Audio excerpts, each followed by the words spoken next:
ஜெபம் செய்வோம். என் கண்மலையும் மீட்பருமாகிய கர்த்தாவே, அடிமையின் வாயின் வார்த்தைகள், இருதயத்தின் சிந்தனைகள், தியானம் சமூகத்திலே பிரீதியாக இருப்பதாக. அருமையான மாலை வேளைக்காய் நன்றி செலுத்துகிறோம். இந்த நாளிலும் கூட நீர் சபையிலே கூட்டி சேர்த்த அருமையான உம்முடைய பிள்ளைகளுக்காய் நன்றி செலுத்துகிறோம். காணொளி ஊடாக ஆண்டவரே, இன்றைக்கு ஆண்டவரே இந்த ஆராதனையில் கலந்து கொண்ட ஒவ்வொரு குடும்பத்தாரையும் உம்முடைய கரத்தில் ஒப்பொடுத்து ஜெபிக்கிறோம். தேவரீருடைய கிருபை, இரக்கம், சமாதானம் உடைய பிள்ளைகளோடு கூட என்றென்றைக்கும் இருக்கும்படியாய் மீட்பர் இரட்சகருமாகிய இயேசு கிறிஸ்துவின் இனிய நாமத்தில் ஜெபிக்கிறோம் ஜீவனுள்ள நல்ல பிதாவே, ஆமேன். நாம் வாசித்த வேத பகுதியிலே இந்த வெளிப்படுத்தின விசேஷம் என்று சொல்லப்பட்டிருக்கிறது. நம்முடைய உயிர்த்தெழுந்த ஆண்டவராகிய இயேசு கிறிஸ்து தம்முடைய பிரியமான சீஷனாகிய யோவானுக்கு இரகசியங்களை வெளிப்படுத்தினார். இதை நாம் வெளிப்படுத்தல் 1 அதிகாரத்திலே கடைசி வசனமாகிய 19-20 வசனங்களை நாம் வாசிக்க கேட்போம். நீ கண்டவைகளையும் இருக்கிறவைகளையும் இவைகளுக்கு பின்பு சம்பவிப்பவைகளையும் எழுது. என் வலது கரத்தில் நீ கண்ட 7 நட்சத்திரங்களின் ரகசியத்தையும் 7 பொன் குத்து விளக்குகளின் ரகசியத்தையும் எழுது. அந்த 7 நட்சத்திரங்களும் 7 சபையின் தூதர்களாம். நீ கண்ட 7 குத்து விளக்குகளும் 7 சபைகளாம். இது ஆண்டவர் யோவான் தரிசனத்திலே பார்க்கிறார். அந்த தரிசனத்திலே 7 குத்து விளக்குகள், 7 நட்சத்திரங்கள், இவைகளை குறித்து ஆண்டவர் சொல்லுகிறார். 7 சபைகளுடைய தூதர்களும் 7 சபைகளும் ஆகிய இவைகள் என்று சொல்லி ஒவ்வொரு சபைக்காக ஆண்டவர் ஒரு ரகசியத்தை சொல்லியிருக்கிறார். முதலாவதாக நாம் வாசிக்கும் பொழுது 2 அதிகாரம் 1 வசனத்திலே நாம் வாசிக்கும் பொழுது, எபேசு சபையின் தூதனுக்கு நீ எழுத வேண்டியது என்னவெனில், 7 நட்சத்திரங்களை தம்முடைய வலது கரத்தில் ஏந்தி கொண்டு 7 பொன் குத்து விளக்குகளின் மத்தியிலே உலாவிக் கொண்டிருக்கிறவர் சொல்லுகிறதாவது. முதலாவதாக எபேசு சபைக்கு ஒரு ரகசியத்தை ஆண்டவர் வெளிப்படுத்துகிறார். இந்த எபேசு சபை ஆனது பழைய ஏற்பாட்டின் காலத்திலே துருக்கி என்ற இடத்திலே அந்த சபையானது காணப்பட்டது. அந்த சபையிலே என்ன காரியங்கள், அந்த சபையில் உள்ளவர்கள் என்னென்ன அனுபவித்தார்கள் என்பதை குறித்து தான் ஆண்டவர் இங்கு சொல்லி அவர்களுக்கு கடைசியாக ஒரு ரகசியத்தை வெளிப்படுத்தினார். இந்த எபேசு சபையானவர் இப்படிப்பட்டது என்றால் ஆண்டவர் சொல்லுகிறார், உன் கிரியைகளையும் உன் பிரயாசத்தையும் உன் பொறுமையையும் நீ பொல்லாதவர்களை சகிக்க கூடாமல் இருந்தது. அப்படி என்றால் நன்றாக கவனிக்க வேண்டும். அந்த எபேசு சபை இருந்த காலத்தில் அந்த எபேசு சபையில் நிறைய பொல்லாத மனுஷர்கள் இருந்தார். வேதத்திலே நாம் வாசிக்கும் பொழுது அங்கே there were false teaching, அதாவது பொய்யான உபதேசங்கள் அதிகமாய் காணப்பட்டது. அடுத்ததாக பொல்லாத கூட்டம் அதிகமாக இருந்தார். ஆனால் இந்த பொல்லாத கூட்டம் இருந்தது. அடுத்ததாக அப்போஸ்தலர்கள் என்று பொய்யான அப்போஸ்தலர்கள் இருந்தார்கள், ஃபால்ஸ் அப்போஸ்டல்ஸ். அவர்கள் தங்களை அப்போஸ்தலர்கள் என்று சொல்லிக்கொண்டு பொய்யான உபதேசங்களை அங்கு பிரசங்கித்து கொண்டு வந்திருந்தார்கள்.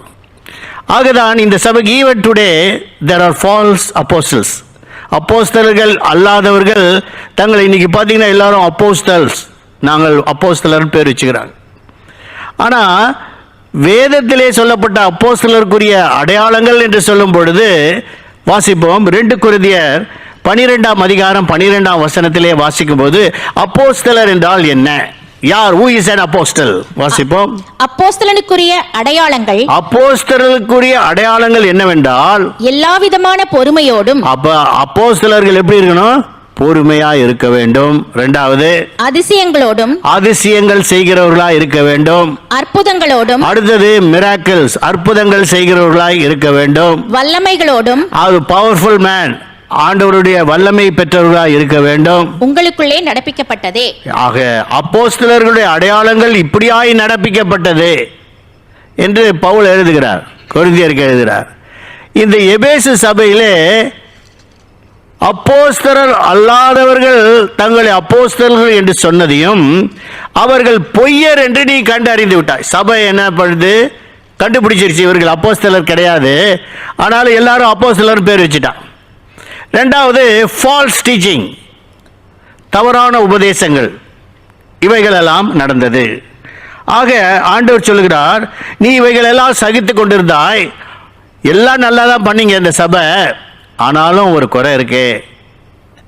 என்ன உன் சபையிலே ஒரு குறை இருக்குன்னு ஆண்டவர் சொல்றார் என்றால், பாருங்க, தேவன் அன்பு கூர்ந்ததுனாலே தான் ஒரு மனுஷன் ஓடி வரான். மார்க் எழுதின சுவிசேஷம் 10ஆம் அதிகாரம் 19ஆம் வசனத்தை நாம் வாசிக்கும் பொழுது 19:20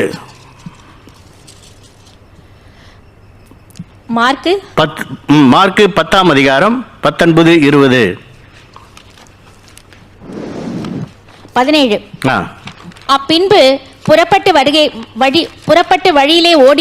வழியிலே போகையில் ஒருவன் ஓடி வந்து அவருக்கு முன்பாக முழங்கால் படியிட்டு, நல்ல போதகரே, நித்திய ஜீவனை சுதந்திரித்துக் கொள்ளும்படி நான் என்ன செய்ய வேண்டும் என்று கேட்டான். அதற்கு இயேசு, நீ நல்லவன் என்று சொல்வானேன். 21ஆம் வசனம்.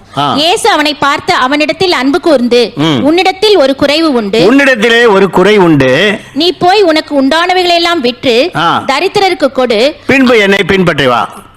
பாருங்க, ஒரு வாலிபன் ஓடி வந்து ஆண்டவர்கிட்ட கேட்கிறான், ஆண்டவரே, நித்திய ஜீவனை சுதந்திரிக்க what I have to do to go to eternity, நான் பரலோக ராஜ்யத்துக்கு போகணும்னா என்ன செய்யணும்னு கேட்குறான். நீ இந்த கற்பனைகள் எல்லாம் கை கொள்ளணும்னு சொல்கிறப்போ இவைகளெல்லாம் நான் கை கொண்டிருக்கிறேன் ஆண்டவரேன்னு சொல்லிட்டான். அவனிடத்தில் அன்பு கூர்ந்து, பாருங்க, ஏன்னா அவன் வந்து is 80% eligible for the kingdom of God, 80% பரலோக ராஜ்யத்துக்கு தகுதி உள்ளவன். ஆனால் ஆண்டவர் சொன்னார், என்னது, நீ போய் எப்பா உனக்கு உண்டானவைகள் எல்லாம், ஏன்னா உன் மனசு எதில் இருக்குது, உன் செல்வத்து மேலேயும் உன்னுடைய வீட்டு மேலேயும் சொத்து மேலேயும் சுதந்திரத்து மேலேயும் தான் இருக்குது. அதனால் நீ அவைகளெல்லாம் விற்று தரித்திர கொடுத்து அப்புறமா வரியான்னு கேட்டவுடனே மிகுந்த ஆஸ்தி உள்ளவனாக இருந்தபடியால் அவன் என்ன பண்ணிட்டான், கஷ்டப்பட்டு மனம் கசந்து திரும்பிட்டான். இயேசு அவனிடத்தில் அன்பு கூர்ந்ததுனாலே ஆண்டவர் சொல்கிறார், உன்னிடத்தில் ஒரு குறை உண்டு, யூ ஆர் லேக்கிங் சம்திங், ஏதாவது ஒரு சின்ன குறை இருக்கு. அப்போ இந்த சபையை குறித்து ஆண்டவர் சொல்லுகிறார், உன்னிடத்தில் ஒரு குறை உண்டு. அந்த குறை என்ன? என்ன குறை? உன்னிடத்திலே ஒரு குறை உண்டு, நீ ஆதியில் இருந்த அன்பை விட்டு விட்டாய். நல்லா கவனிக்கணும். நிறைய பேர் கிறிஸ்தவ மார்க்கத்தில் சாட்சி சொல்லுவாங்க. இந்திய தேசத்தில் நிறைய சாட்சியின் நேரம்னு இருக்கும். அப்போ சொல்லுவாங்க, அது வந்த புதுசில் நாங்கள் இந்துக்களாக இருந்தோம், கல்லையும் மண்ணையும் வணங்கி கொண்டிருந்தோம், இப்பொழுது இயேசுவை ஏற்றுக்கொண்டோம், ஆண்டவரிடத்திலே வந்து விட்டோம். அவங்க தான் they will be first in the church, லேட்டாக வர மாட்டாங்க, கரெக்டாக வந்துடுவாங்க. ஏன்னா பிகினிங் இல்லையா? அப்போ பிகினிங்கில் என்ன பண்ணுறாங்க, ரொம்ப அன்பாக வருவாங்க, ஆண்டவருக்கு எல்லாரையும் ரொம்ப அன்பாக சொல்லுவாங்க, ஸ்தோத்திரம் பாஸ்டர் அப்படி இப்படின்னுவாங்க, சர்ச்சுக்குரிய காசெல்லாம் தருவாங்க, எல்லாம் தருவாங்க, அன்பாக இருப்பாங்க.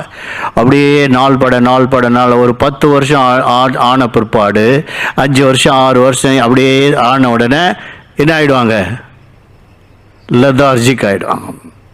என்னைக்கு ஃபஸ்ட்டு சேரில் அவங்க வந்திருந்தவங்க இப்போ என்ன பண்ணுவாங்க, கொஞ்சம் கொஞ்சமாக பின்னாடி பக்கமாக உட்கார ஆரம்பிப்பாங்க. அதுக்கப்புறம் they will go to the last bench. அதுக்கப்புறம் பார்த்தீங்கன்னா they will come always late. ஏன்னா ஆதியில் இருந்த அன்பு போயிடுச்சு. the beginning love, the first love இல்லையா? மனுஷ வாழ்க்கையில் அப்படி தான். பார்த்தீங்கன்னா லவ் பண்ணும் போது எல்லாம் வாங்கி கொடுப்பார், கல்யாணம் ஆகி அவ்வளோதான் இல்லையா? ஆசை 60 இல்லையா? மோகம் 30, எல்லாம் முடிஞ்ச பிற்பாடு என்ன ஆகிடும், மெதுவா பார்க்கலாம், இதை பண்ணலாம் அதை பண்ணலாம், கெஞ்சி கேட்டாலும் வாங்கிட்டு வர மாட்டார். இல்லையா? முதல்ல கேட்காமே வாங்கி கொடுப்பவர் இப்போ என்ன ஆயிடுச்சு, கெஞ்சி கெஞ்சி கேட்டாலும் 10 தாட்டி கேட்டாலும் ஒரு நாள் வாங்கிட்டு வருவார். அப்ப ஆதி அன்பை இழந்து விட்டது இந்த சபை, இல்லையா? அப்ப ஆண்டவர் அதனால்தான் நீ ஆதியிலிருந்து அன்பை விட்டுட்டாய், இந்த அன்பை மனம் திரும்பி மறுபடியும் அந்த ஆதியின் அன்பிலே நீ போயிடு, இல்லையா? ஏனென்றால் நல்லா கவனிங்க, ஆண்டவர் சபையை எதற்கு கணவன் மனைவிக்கு தான் திருமணத்துக்கு தான் ஒப்பு விடுகிறார், இல்லையா? சபையானது மணவாட்டி, ஆண்டவராகிய இயேசு மணவாளன். அதை தான் சொல்றார், கணவன் மனைவிக்குரியதான அன்பை தான் இங்கு வேதத்திலே ஆண்டவர் சொல்லுகிறார், சபைக்கும் தேவனுக்கும் உள்ள அன்பு, இல்லையா? அந்த அன்பு கடைசி வரைக்கும் இருக்க வேணும்ன்றார். ஆனால் நீ ஆதி அன்பை இழந்து விட்டாய், ஆகவே நீ என்ன செய்ய, மறுபடியும் கோ டு த ஃபர்ஸ்ட் லவ்ன்றார். ஆண்டவர் வெறுக்கல, அன்பை இழந்துட்டதுனால இந்த சபையை என்ன செய்யல, he never neglected. அதனால தான் he cautioned. என்ன சொல்றார், அந்த சபைக்கு நீ எழுதுன்றார். உயிர்த்தெழுந்த இயேசு சொல்கிறார், நீ அந்த சபைக்கு எழுது. ஏனென்றால் இந்த சபையில் உள்ளவர்கள் என்ன செய்தாங்க, நல்ல கிரியை செய்தாங்க, they had the good deeds, நல்ல faith இருந்தாங்க, சகித்து கொண்டார்கள், பொறுமையாக இருந்தார்கள், எல்லாவற்றையும் சோதித்து அறிந்தார்கள், பொய்யான அப்போஸ்தலர் உபதேசத்தையும் கண்டறிந்து விட்டார்கள், எல்லாத்தையும் அறிஞ்சிட்டாங்க. ஆனாலும் ஒரு குறை இருக்கு, ஆதியிலிருந்து அன்பை விட்டு விட்டாய் என்று சொல்லி இந்த சபைக்கு ஆண்டவர் ஒரு ரகசியத்தை தந்தார். முதலாவது எபேசு சபைக்கு என்ன ரகசியம் சொன்னார் என்றால், வெளிப்படுத்தல் 2ஆம் அதிகாரம் 7ஆம் வசனத்தை வாசிப்போம். Revelation chapter 2 verse 7. சீக்கிரம் வாசிங்க. ஆவியானவர் சபைகளுக்கு சொல்லுகிறதை காதுள்ளவன் கேட்க கடவன். பாருங்க, இந்த இடத்துல சபைகளுக்கு என்ன சொல்லப்பட்டிருக்கு, ஆவியானவர் சபைகளுக்கு சொல்லுகிறதை. அப்ப 7 சபைகளுக்கு சேர்த்து சொல்றார், இந்த சபைக்கும் சேர்த்து சொல்றார், இல்லையா? அப்ப சபைகளுக்கு சொல்லுகிறதை காதுள்ளவன் கேட்க கடவன். ஜெயம் கொள்ளுகிறவன் எவனோ அவனுக்கு தேவனுடைய பரதீசின் மத்தியில் இருக்கிற ஜீவ விருட்சத்தின் கனியை புசிக்க கொடுப்பேன் என்று எழுது. நன்றா கவனிக்கிறேன். இதுதான் this is a mystery. Revolution என்றால் வெளிப்படுத்தல். அப்ப இந்த வெளிப்படுத்தின விசேஷத்திலே ஆண்டவர் இந்த சபையின் தூதனுக்கு ஒரு காரியத்தை அறிவிக்கிறார். ஜெயம் கொள்ளுகிறவன் எவனோ அவனுக்கு பரதீசியின் மத்தியில் இருக்கிற ஜீவ விருட்சத்தின் கனியை புசிக்க கொடுப்பேன் என்று எழுது. இது நன்றாக கவனிக்க வேண்டும். பரதீசியின் மத்தியில் இருக்கிற ஜீவ விருட்சத்தின் கனியை புசிக்க கொடுப்பேன் என்று எழுது. அப்ப இந்த ஜீவ விருட்சத்தின் கனியை நாம் எங்கே வாசிக்கலாம்? எங்கே இந்த ஜீவ விருட்சத்தின் கனியை குறித்து எங்கே எழுதப்பட்டிருக்கிறது? வாசிப்போம். ஆதியாகமம் 2ஆம் அதிகாரத்திலே 9வது வசனம். 7ஆம் வசனத்திலிருந்து வாசிப்போம். 9ஆம் வசனத்தை வாசிப்போம். தேவனாகிய கர்த்தர் பார்வைக்கு அழகும் புசிப்புக்கு நலமுமான சகலவித விருட்சங்களையும் தோட்டத்தின் நடுவிலே ஜீவ விருட்சத்தையும் நன்மை தீமை அறியத்தக்க விருட்சத்தையும் பூமியிலிருந்து முளைக்க பண்ணினார். எந்த இடத்துல, எந்த தோட்டம் இது? கார்டன் ஆஃப் ஈடன், இல்லையா? நல்லா புரிந்து கொள்ள வேண்டும். ஏன்னா தி ரெவல்யூஷன் இட்ஸ் a சீக்ரெட். அது அறிந்து கொண்டீர்களானால் நல்ல ஒரு விளக்கம். அப்ப தேவனாகிய கர்த்தர் தோட்டத்தின் நடுவிலே என்ன எழுதப்பட்டிருக்கு? தோட்டத்தின், அது இந்த பாயிண்ட் எல்லாம் நம்ம முக்கியத்துவப்படுத்த வேண்டும். தோட்டத்தின் நடுவிலே பாருங்க, ஏதேன் என்ற ஒரு தோட்டத்தை உண்டாக்கினார். அந்த தோட்டத்தில் பல விதமான கனிதரும் விருட்சங்களை உண்டாக்கினார். அதிலே ஆறுகளையும் உண்டாக்கி வைத்திருந்தார். எல்லாவற்றையும் everything it was very fertile, எல்லாத்தையும் உண்டாக்கிட்டார். எல்லா கனி வகைகள் எல்லாவற்றையும் உண்டாக்கினார். தோட்டத்தின் நடுவிலே, இந்த மிட்ஸ்ட் என்று சொல்லப்பட்டிருக்கு, நடுவிலே 2 விதமான கனி தரும் விருட்சங்களை உண்டாக்கினார்.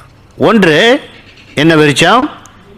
ஒன்று ஜீவ விருட்சம், இன்னொன்று நன்மை தீமை அறியத்தக்கதான விருட்சம். நல்லா கவனிக்கணும். அப்ப தோட்டத்தின் நடுவிலே இந்த 2 விருட்சங்களை உண்டாக்கிவிட்டு ஆண்டவர் சொன்னார், நீங்கள் எல்லாவற்றையும் புசிக்கலாம், ஆனால் நன்மை தீமை அறியத்தக்கதான இந்த விருட்சத்தின் கனியை நீ புசிக்க வேண்டாம். நாம் விளங்கிக் கொள்ள வேண்டும். எல்லாத்தையும் புசிக்கலாம் அப்படின்னா என்ன? You can also eat the fruit of life. ஜீவ விருட்சத்து கனி கூட புசிக்கலான்னு தான் சொல்லிட்டார். நல்லா புரிந்து கொள்ளணும், இல்லையா? நீங்க எல்லாவற்றையும் புசிக்கலாம், ஆனா ஒன்னே ஒன்றை மட்டும் புசிக்க கூடாது. எதை புசிக்க கூடாது? நன்மை தீமை அறியத்தக்கதான விருட்சத்தின் கனியை நீ புசிக்க வேண்டாம். அதை புசிக்கும் நாளில் என்ன பாய்? சாவை சாவ. கொஞ்சம் பேருக்கு தான் தெரியுது, மற்றவங்களுக்கு தெரியல இல்லையா? புசிக்கு 17ஆம் வசனத்தை வாசிப்போம். ஆதியாகமம் 2:17. ஆனாலும் நன்மை தீமை அறியத்தக்க விருட்சத்தின் கனியை புசிக்க வேண்டாம், அதை நீ புசிக்கும் நாளில் சாகவே சாவாய் என்று கட்டளையிட்டார். பாத்தீங்களா? அப்ப ஆண்டவர் சொன்னார் எல்லாத்தையும் சாப்பிடலாம். ஜீவ விருட்ச கனி கூட அவர் சொல்ல விளக்கல, நல்லா கவனிக்கணும். அதை கூட நீ சாப்பிடலாம், ஆனா ஒண்ணு மட்டும் தான் சாப்பிடக்கூடாது. எது என்றால் the fruit of good and evil, நன்மை தீமை அறியத்தக்கதான விருட்சம். அப்படின்னா என்ன தெரியுமா? அதை சாப்பிட்டுட்டா உனக்கு கெட்டது எது நல்லது எது தெரிஞ்சிடும். நீ அதை சாப்பிடாத, இப்போதைக்கு சாப்பிடாத என்று சொன்னார். ஆனா இதை வாங்கி புசித்தார்கள். என்ன செய்தாங்க? அப்போ நல்லா கவனிங்க. இதை உண்டாக்கி தோட்டத்தின் நடுவிலே சுத்தி, ஏன்னா ஓரத்தில் வச்சு, ஏன் ஓரத்தில் வைக்கலன்னு பின்னாடி சொல்றேன். why he kept in the midst, in the center of the garden. ஏன் ஆண்டவர் ஓரமா வைக்கல? வெதர் இந்த north or east or west or சவுத்தில் ஓரமா வைக்கல, ஏன் சென்டரில் வச்சாருன்ற ரகசியத்தை பின்னாடி நான் சொல்ல பார்க்குறேன். அப்போ இதை புசிக்க வேண்டாம் என்று சொன்னார். ஆனால் சாத்தான் எப்படியோ வந்துட்டான். சர்பன் வந்துடுச்சு. சர்ப்பம் வந்து என்ன சொல்லுது? கேட்குது. என்ன கேட்குது? தேவனாகிய கர்த்தர் உங்களில் ஏதாகிலும் சொன்னது உண்டோ? ஏதாவது சொன்னாரா? நமக்கு தான் வாயை கிண்டிட்டா போதுமே இல்லையா? வாயை கிளறி விட்டா அவ்வளோதான், எல்லாத்தையும் சொல்லிடுவோம். வாயை கிளறி விட்டான் ஏவாளுக்கு. உடனே ஏவாள் எல்லாத்தையும் சொல்லிட்டா. நாங்கள் எல்லாம் சாப்பிடலாம், ஆனால் தோட்டத்தின் நடுவில் இருக்கிற அந்த நன்மை தீமை அறியத்தக்கதான விருட்சத்தை புசிக்க வேண்டாம், அதை புசிக்கும் நாளில் நான் சாகவே சாவாய். சர்ப்பம் சொல்லிச்சு, அட நீங்கள் சாவதில்லை, நீங்கள் என்ன செய்வதில்லை, நீங்கள் சாக மாட்டீங்க. அதை புசிக்கும் நாளில் உங்கள் கண்கள் திறக்கப்பட்டு நீங்கள் தேவர்களைப் போல் ஆவீர்கள் என்றது. பாருங்க, ரகசியத்தை சொல்லிட்டான். Satan also revealed, sometimes Satan will also reveal something இல்லையா? அதனால நமக்கு அந்த discerning spirit இல்லைன்னு வைங்களேன். Whether the Satan spoke to you or the Holy Spirit spoke to you, you cannot identify, you can't distinguish. ரெண்டுக்கும் வித்தியாசம் தெரியாது. அப்ப அவள் என்ன செய்தால்? அந்த விருட்சம் புசிப்புக்கு நல்லது, பார்வைக்கு இன்பமும் புத்தியை தெளிவிக்கிறதுமானது என்று கண்டு அதை பறித்து புசித்தாள் இல்லையா? இதை சாப்பிட்டாங்க. சாப்பிட்ட உடனே ஆண்டவர் என்ன செய்தார்? வாசிப்போம். ஆதியாகமம் 3ஆம் அதிகாரத்திலே 22ஆம் வசனத்திலிருந்து 24 2 வசனங்களை வாசிப்போம். பின்பு தேவனாகிய கர்த்தர், இதோ மனுஷன் நன்மை தீமை அறியத்தக்கவனாய் நம்மில் ஒருவரை போல் ஆனான். இப்பொழுது இருங்க கவனிக்கணும். மனுஷன் இந்த நன்மை தீமை அறியத்தக்கதான விருட்சத்தின் கனியை புசித்து யாரில் ஒருவர் போல் ஆனா? நம்மில் ஒருவரை போல் ஆனான். அப்ப யார் மாதிரி ஆயிட்டாங்க? நம்மில். ஆண்டவரே சொல்றாரு, இவன் நம்மளை போல ஆயிட்டான். என்ன ஆயிட்டான்? நன்மை தீமை அறியத்தக்கதான விருட்சத்தை. அப்போ குழந்தைகளை போல் இருந்தவன் எப்படி ஆயிட்டான்? நல்லது கெட்டது எதுன்னு தெரிஞ்சிருச்சு இல்லையா? நன்மை நம்மில் ஒருவனை போல் ஆனான் என்று சொல்லி இப்பொழுதும் வாசிங்க தொடர்ந்து. இப்பொழுதும் அவன் தன் கையை நீட்டி, இப்பொழுதும் அவன் கையை நீட்டி ஜீவ விருட்சத்தின் கனியையும் பறித்து புசித்து, ஜீவ விருட்சத்தின் கனியை பறித்து புசித்து என்றைக்கும் உயிரோடு இராதபடிக்கு செய்ய வேண்டும் என்று அவன் எடுக்கப்பட்ட மண்ணை பண்படுத்த தேவனாகிய கர்த்தர் அவனை ஏதேன் தோட்டத்திலிருந்து அனுப்பிவிட்டார். ஏதேன் தோட்டத்திலிருந்து துரத்தி விட்டார், அனுப்பிவிட்டார்னு இருக்கு. அடுத்த வசனத்தை வாசிக்கும் பொழுது, அவர் மனுஷனை துரத்திவிட்டு துரத்தி கழுத்தை பிடிச்சி வெளியே தள்ளிட்டார். துரத்தி விட்டு ஜீவ விருட்சத்துக்கு போம் வழியை காவல் செய்ய ஏதேன் தோட்டத்துக்கு கிழக்கே கேருபீன்களையும் வீசிக்கொண்டிருக்கிற சுடரொளி பட்டயத்தையும் வைத்தார். சுத்தி என்ன வச்சிட்டாரு? சர்வைலன்ஸ் எல்லாம் வச்சிட்டார். சிசிடிவி கேமரா இல்ல, எலக்ட்ரிக் ஷாக்கு எல்லாம் வச்சிட்டார் இல்லையா? இப்போதான் ஓரமாக வச்சிருந்தா இவன் என்ன பண்ணிடுவான்? நம்ம அப்படி போவோம், ஒரு நல்ல பெரிய சவறு இருக்கும், ஆனால் பழம் இந்த பக்கமாக வரும். என்ன பண்ணுவோம்? டக்குன்னு பறிச்சிடும். மாம்பழம் நல்லா பழுத்து காம்பவுண்டுக்கு வெளியே இருந்த உடனே என்ன பண்ணிடுவோம்? பழுதுடும். பக்கத்து வீட்டு காம்பவுண்ட்லேருந்து நல்ல பழம் இந்த பக்கம் வந்ததுன்னா அவங்க நான் தான் பெரி வச்சுட்டு சொன்ன. பக்கத்து வீட்டுக்காரன் வந்து கேட்டான், ஐயோ your tree is coming that side, all the fruits are yours. நான் என்ன சொல்லிட்டேன், what all the fruits coming that side all யூர்ஸ்னா is very happy, then don't cut அப்படின்றான். ஏன்னா அந்த பழம் அவனுக்கு ஒன்று அவன் என்ன ஆயிடுச்சு, பரவாயில்ல இன்னும் 2 பிரான்ச் நம்ம பக்கம் வந்தால் நல்லாயிருக்கும்.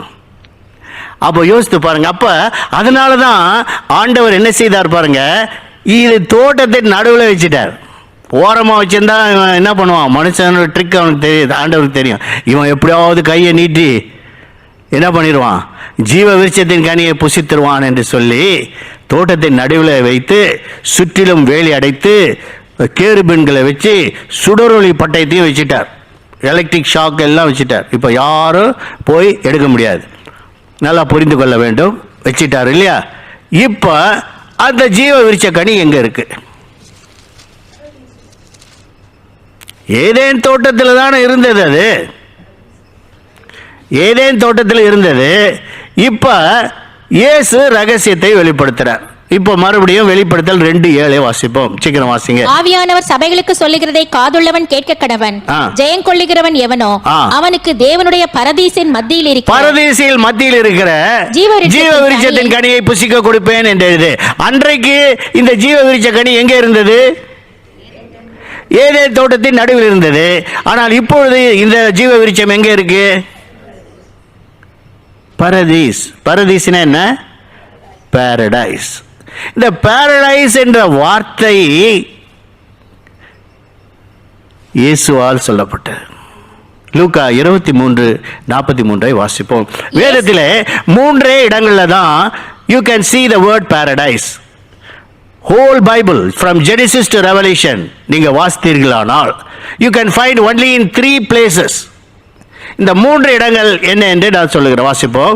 முதலாவதாக சொல்லப்பட்டது லூக்கா 23:43 வாசிப்போம். இயேசு அவனை நோக்கி, இன்றைக்கு நீ என்னுடனே கூட பரதீசில் இருப்பாய் என்று மெய்யாகவே உனக்கு சொல்லுகிறேன் என்றார். யார்கிட்ட சொன்னாரு?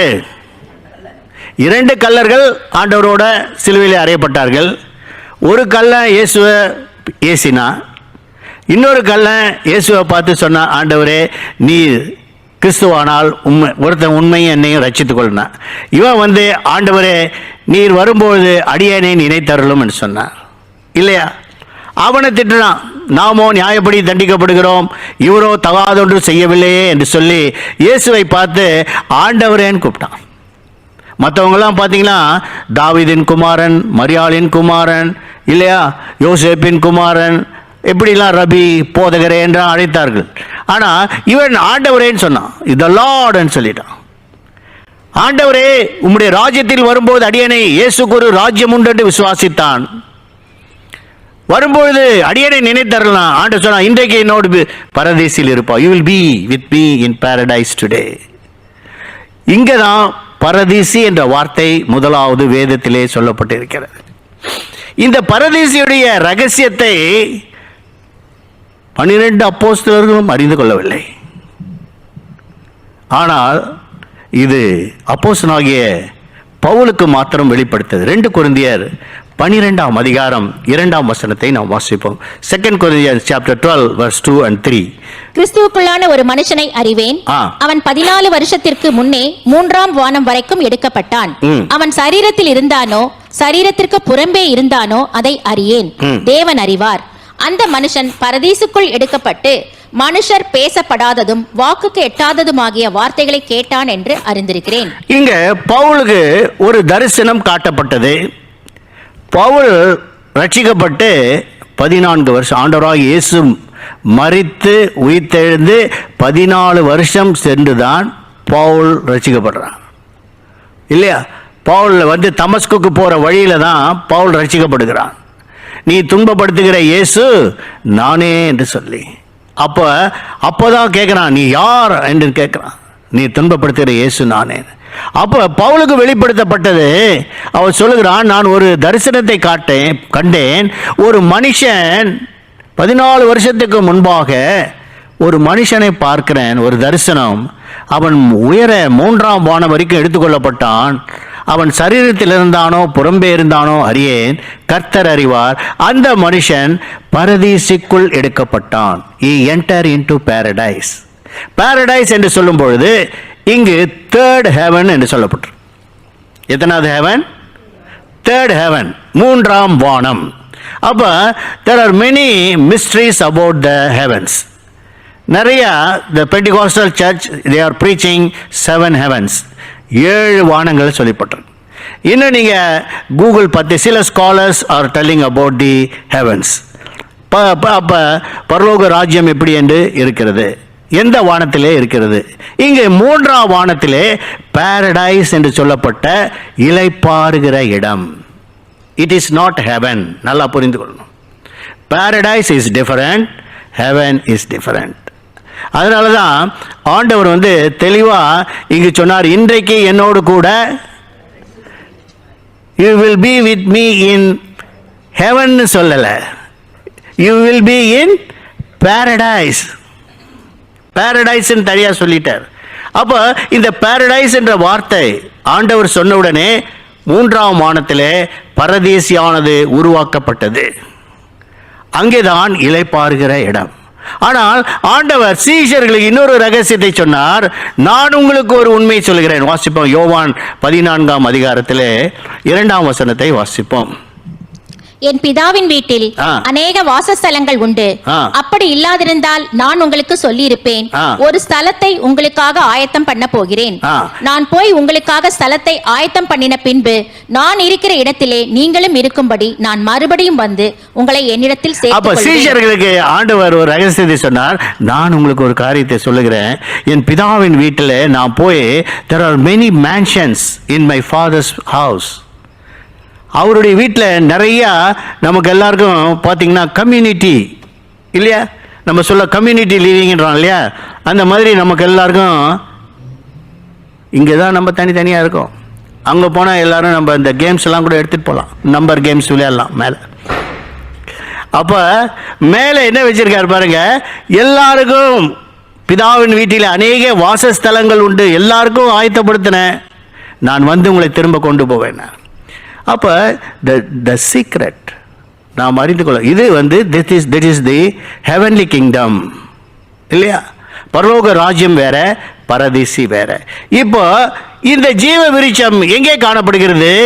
ஆண்டவராக இயேசு சொன்னார், இந்த ஜீவ விருட்சத்தின் கனியை புசிக்க கொடுப்பேன் என்று எழுது. அப்படி என்றால் ஜெயம் கொள்ளுகிறவனுக்கு தான் இந்த ஜீவ விருட்சம். இந்த உலகத்தில் நல்லா கவனிக்கணும், Christian life is a victorious life. ஜெயமுள்ள வாழ்க்கை. என்னென்ன ஜெயம்னா, சுயத்தை ஜெயிக்கணும் இல்லையா.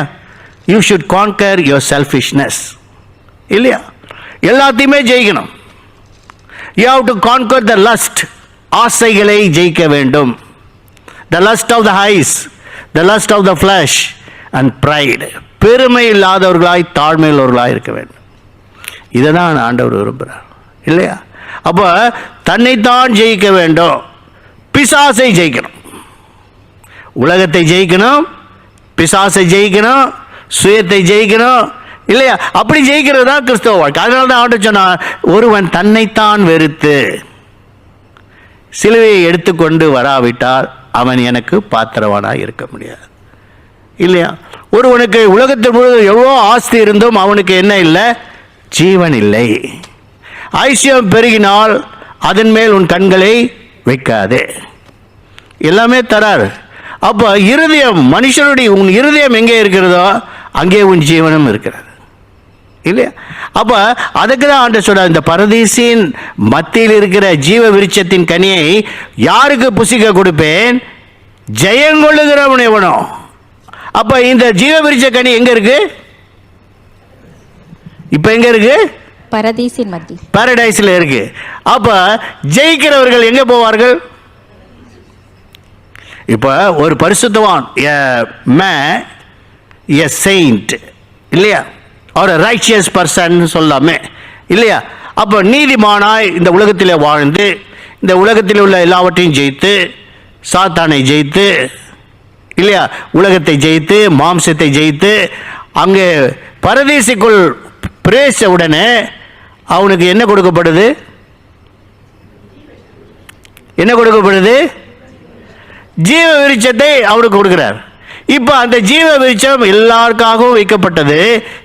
ஆனால் அதை புசிக்கிறவர்கள் யார்? ஜெயங்கொள்கிறவர்கள் அதை புசிப்பார்கள் இல்லையா? இப்போ இந்த ரகசியத்தை யாருக்கு சொன்னார்? எபேசு சபைக்கு சொன்னார். ஏன் எபேசு சபைக்கு இன்னொரு ரகசியத்தை ஆண்டவர் வெளிப்படுத்தியிருக்கிறார். அது ரகசியம் என்ன? வாசிப்போம். எபேசியர் 4ஆம் அதிகாரம் 8 10 வசனங்களை வாசிப்போம். முற்காலத்தில் எபேசியர் 4:7 வாசிங்களேன். கிறிஸ்துவனுடைய ஈவின் அளவுக்கு தக்கதாக நம்மில் அவனவனுக்கு கிருபை அளிக்கப்பட்டிருக்கிறது. ஆதலால் அவர் உன்னதத்திற்கு ஏறி சிறைப்பட்டவர்களை சிறையாக்கி மனுஷர்களுக்கு வரங்களை அளித்தார் என்று சொல்லியிருக்கிறார். ஏறினார் என்பதினாலே அவர் அதற்கு முன்னே பூமியின் தாழ்விடங்களில் இறங்கினார் என்று விளங்குகிறதல்லவா? பாத்தீங்களா? இங்க ஏன் எபேசு சபைக்கு மாற்றம் பவுல் இந்த ரகசியத்தை எழுதுறார்? This word is not found in other epistles. வேற எங்கேயுமே இல்லை. இங்கே எபேசு சபைக்கு என்ன சொல்றாரு? ஆண்டவர் மரித்தார், அந்த 3 நாள் எங்க இருந்தார்?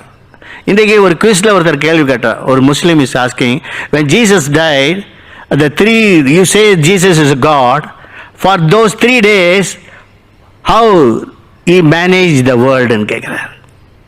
ஆனால் here is the mystery. இங்கே ஒரு ரகசியம் என்ன சொல்லப்பட்டிருக்கு? அவர் ஆவியிலே மாம்சத்திலே கொலையுண்டு ஆவியிலே உயிர்ப்பிக்கப்பட்டார், அந்த ஆவியிலே போய் காவலுள்ள ஆவிகளை பிரசங்கித்தார் என்று பேதுரு எழுதுகிறார். Peter is writing the secret. இங்கே பவுல் என்ன சொல்கிறார்? அவர் உன்னதத்திற்கு ஏறினார், சிறைப்பட்டவர்களை சிறையாக்கி கொண்டு உன்னதத்துக்கு ஏறினார். ஏறினார் என்பதற்கு அதற்கு முன்பாக பூமியின் தாழ்விடங்களில் இறங்கினார். இங்கே தான் Paul tells about the Hades and paradise, or இங்கே சீக்ரெட்டாக சொல்லப்பட்டிருக்கு, மறைமுகமாய் எழுதப்பட்டிருக்கு. He descended down to the Hades and took the souls and lifted them up to the paradise. This is the secret. இது ஏன் எபேசு சபைக்கு சொல்லப்பட்டது என்றால், இந்த எபேசு சபைக்கு தான் இங்கே ஆண்டவர் சொல்லுகிறார், ஜெயங்கொள்கிறவன் அவனுக்கு ஜீவ விருட்சத்தின் கனியை புசிக்க கொடுப்பேன் என்று எழுது. அப்ப எபேசு சபையானது எப்போ? ஆதியில் இருந்த அன்பை விட்டு. இது எபேசு சபைக்கு மாத்திரமல்ல, உலகத்துள்ள எல்லா சபைகளுக்கும். அதனால்தான் கீழே எழுத ஆவியானவர் சபைகளுக்கு சொல்லுவதை காதுள்ளவன் கேட்க. பாருங்க எவ்வளோ கிளியரா எழுதியிருக்காரு. முதல் எபேசு சபைக்கு எழுதிட்டாரு, 7ஆம் வசனம் சொல்லுகிறது ஆவியானவர் சபைகளுக்கு சொல்லுகிறதை காதுள்ளவன் கேட்க கடவன். சபைகளுக்கு, that means all the churches, for all the denominations, எல்லாருக்கும் சொல்லப்பட்ட ஒரு ரகசியம். அப்ப விக்டோரியஸ் பர்சன், இதுதான் இங்கு சொல்லப்பட்ட பரதீசின் மத்தியில் இருக்கிற ஜீவ விருட்சம். இப்போ இந்த ஜீவ விருட்சம் மேலே எங்க இருக்கு? பரதேசில இருக்கு. அப்ப நீதிமான்களாய் மரிக்கிறவர்கள் பரதேசிக்குள் பிரவேசிப்பார்கள். அதனால தான் வேதம் சொல்லுகிறது, நேர்மையாய் நடந்தவர்கள் சமாதானத்துக்குள் பிரவேசித்து படுக்கையிலே இளைப்பாறுகிறார்கள். அப்ப may the soul rest in peace. அப்ப சோல் எங்க போய் ரெஸ்ட் ஆகுது? It is in paradise. இறந்ததும் எல்லா மனுஷருமே, ஈவன் ரைச்சியஸ், அவர் யாரா இருக்கட்டும், பிஷப்பா இருக்கட்டும், பாஸ்டா இருக்கட்டும், கேண்டினா இருக்கட்டும், டீக்கனா இருக்கட்டும், யாரா இருக்கட்டும், straight away they will not enter into the kingdom, heaven. மேலே போகிறது கிடையாது. ஏனென்றா வாட் ஜீசஸ் ப்ராமிஸ்ட், அங்கே இன்னும் வேலை முடியலையே, பில்டிங்கே கட்டி முடியாமல் எப்படி நம்ம குடிப்ப முடியும்? Still the work is going on.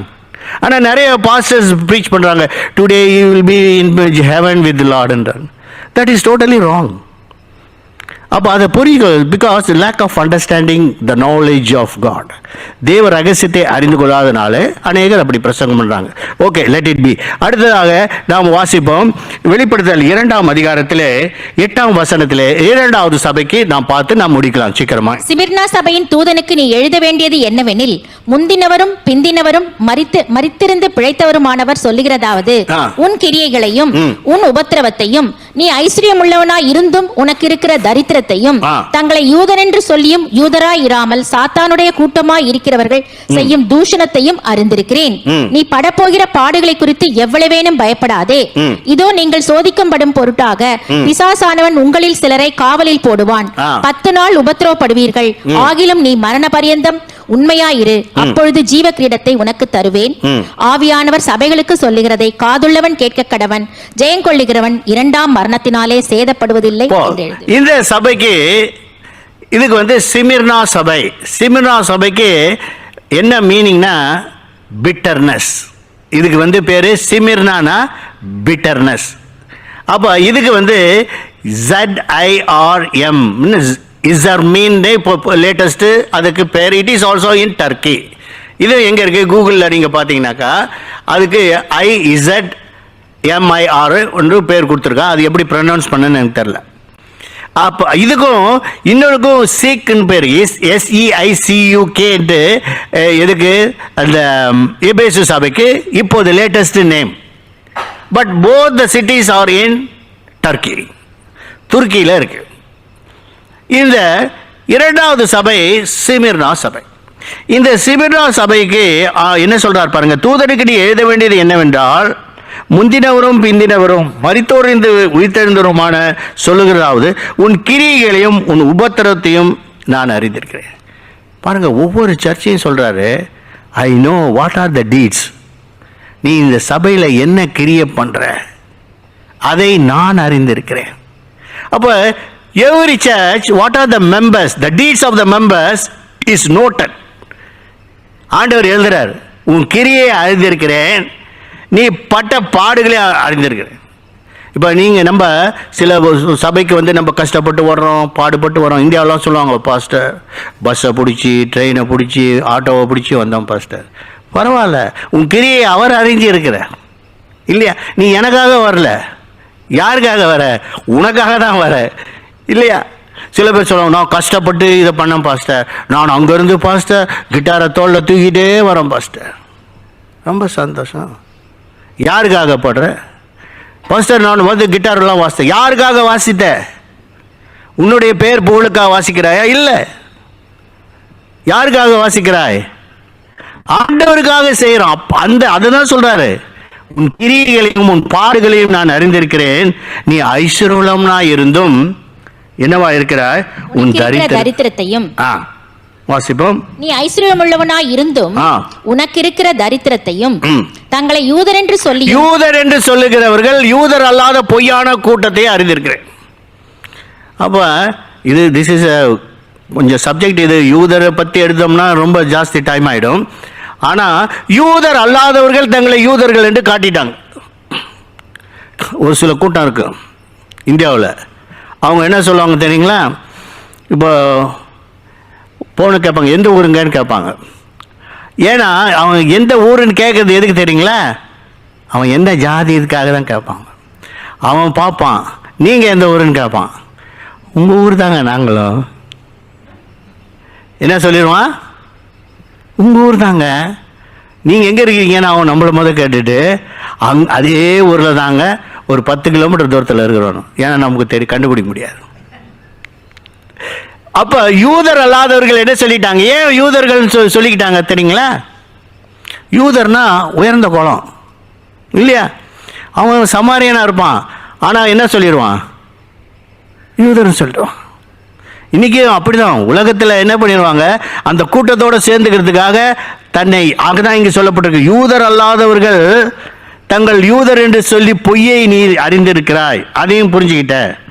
அவர்கள் செய்கிற தூஷணம், சாத்தானுடைய கூட்டம் செய்கிற தூஷணம். அப்போ அங்கேயும் என்ன இருக்கு?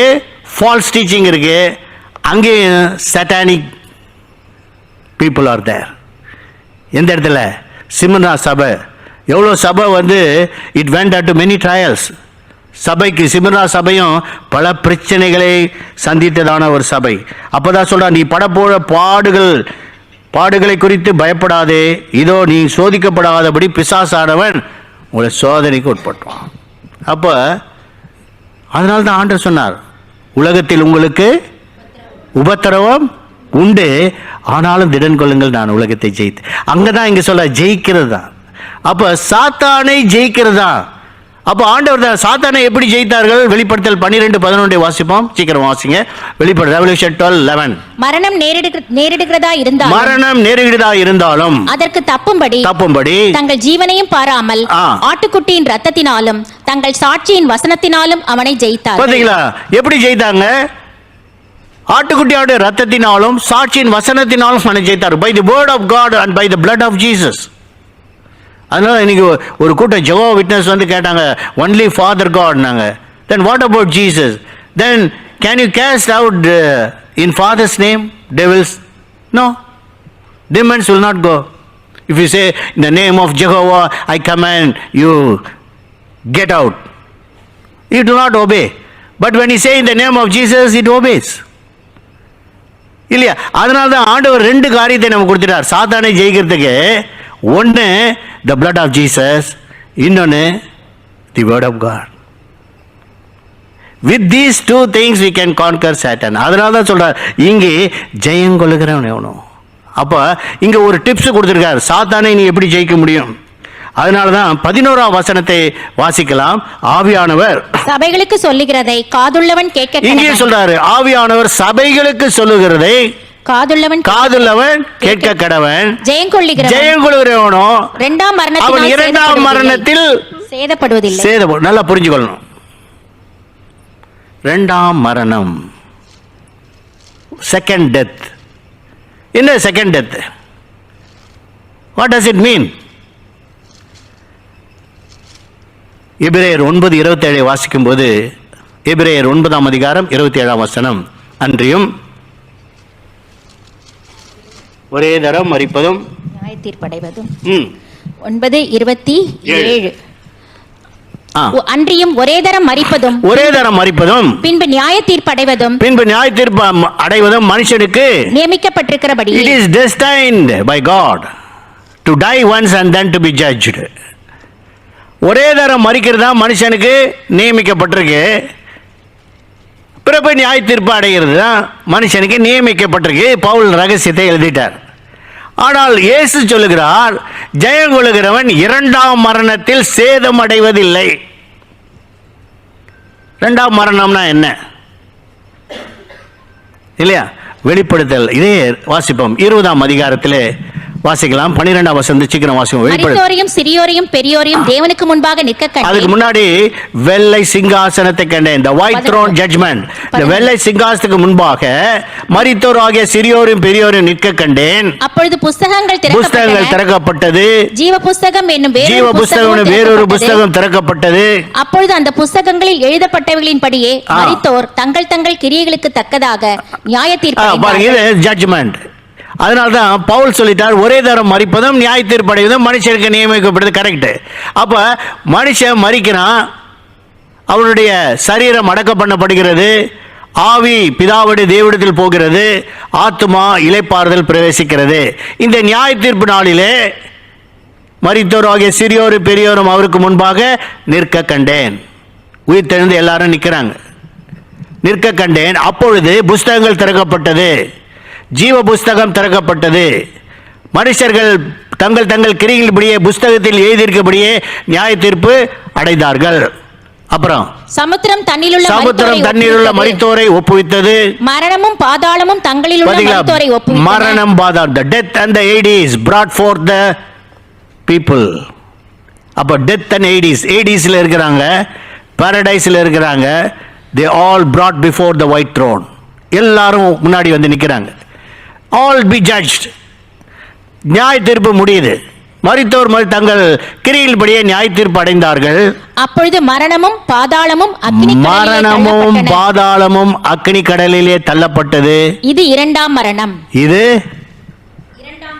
this is the second death. அப்பனா First death is for the physical body, that is the terrestrial body, and the second death for the celestial body. ஆத்மா. அதனால தான் ஆண்டவர் என்ன சொல்லிட்டார், முதல்ல ப்ரீச் பண்ணிட்டார். Matthew's chapter 10 verse 28. மத்தேயு 10ஆம் அதிகாரம் 28ஆம் வசனத்தை வாசிப்போம். சீக்கிரம் வாசிங்க, முடிக்கலாம். மத்தேயு 10:28. ஆத்மாவை கொல்ல வல்லவர்களாய் இராமல் சரீரத்தை மாத்திரம் கொல்லுகிறவர்களுக்கு நீங்கள் பயப்பட வேண்டாம். ஆத்மாவையும் சரீரத்தையும் நரகத்திலே அழிக்க வல்லவருக்கே பயப்படுங்கள். செகண்ட் டெத் எங்க நடக்குது? அக்கினி கடலிலே தள்ளப்பட்டார்கள், இரண்டாம் மரணம். அப்ப in hell, Hades, they were brought from the Hades. The sea brought forth the dead to the white throne judgment. மரணம், பாதாளம், அக்கினி கடலிலே தள்ளப்பட்டது. The Hades was directly sent to hell. அப்ப the soul, tormented souls brought forth before the judgment, after judgment, நியாய தீர்ப்புக்கு பிற்பாடு இரண்டாம் மரணம்.